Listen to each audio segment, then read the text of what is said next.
People on the internet love to debate the worst year to be alive. Usually the nominations are recent years, like 2020, or periods dominated by the Black Death. But historians and climatologists point to a specific date with hard data to back it up: 536 AD.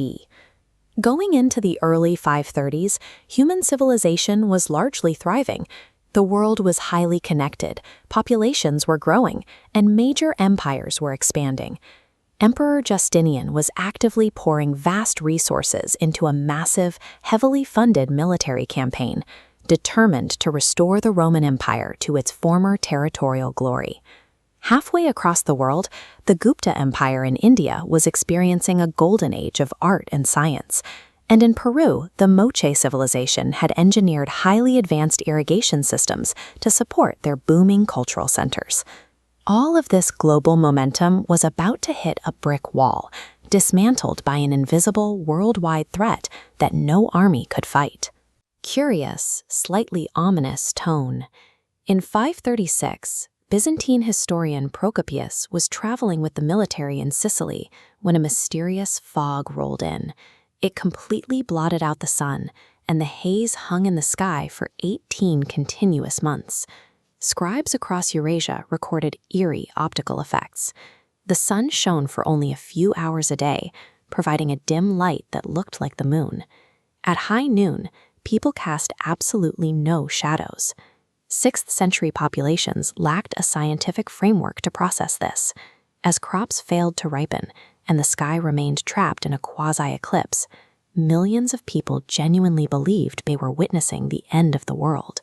For over a millennium, the dark fog remained an apocalyptic mystery, but modern interdisciplinary science has finally reconstructed the exact physical trigger that broke the sky.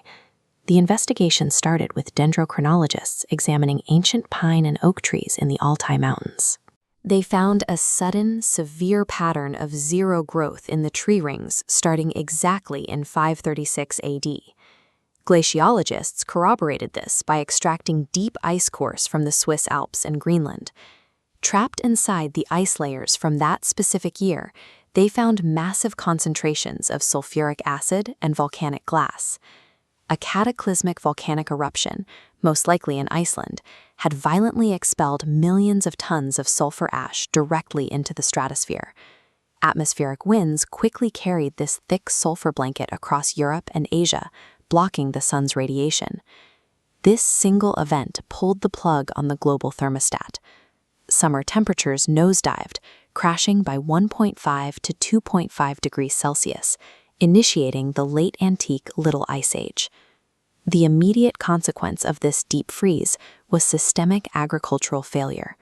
Frost and snow hit China in midsummer, leading to a famine that killed up to 80% of the population in the city of Shenzhou. The disaster devastated entirely disconnected regions simultaneously.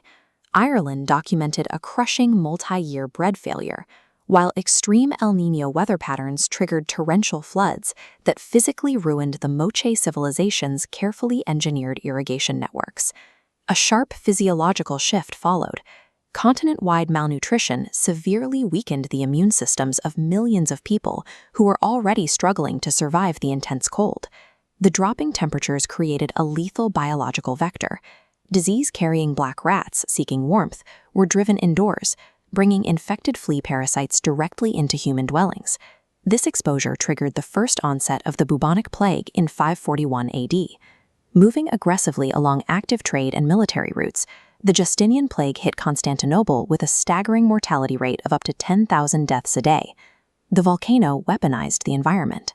It starved the population, drove a deadly parasite into their homes, and forced a pandemic onto people who had zero immunological defense left to fight it. The Byzantine economy buckled. Desperate to fund his wars in Italy, Emperor Justinian ruthlessly taxed surviving farmers for the financial liabilities of their deceased neighbors. In the east, shortened growing seasons starved nomadic livestock. This forced desperate mass migrations, sending groups like the Avars and Gokturks pushing violently westward into settled territories in search of habitable land. Between the dead crops, pandemic disease, and aggressive mass migration, the structural foundations of the ancient world shattered, completely extinguishing the prosperity of the early 530s. This chronological timeline models the cataclysm. Looking here at the left side, the initial blast was followed by two more massive volcanic eruptions in 540 and 547 AD, locking the weakened world into a 100-year economic depression. Written records from this dark century are sparse. So how do historians know exactly when humanity finally began to recover?